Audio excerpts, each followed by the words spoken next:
जिले के मिज़िल सेक्टर में नियंत्रण रेखा की बर्फीली पहाड़ियों पर हमारे जवानों ने बेहद उत्साह के साथ दिवाली मनाई।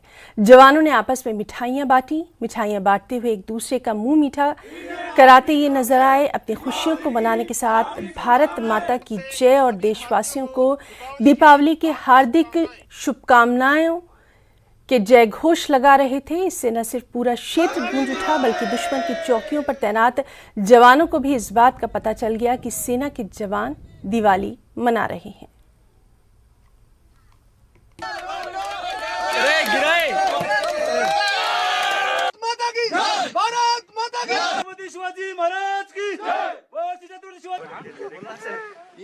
भारतीय सेना की तरफ से आपको और आपके परिवार को दिवाली की हार्दिक शुभकामनाएं।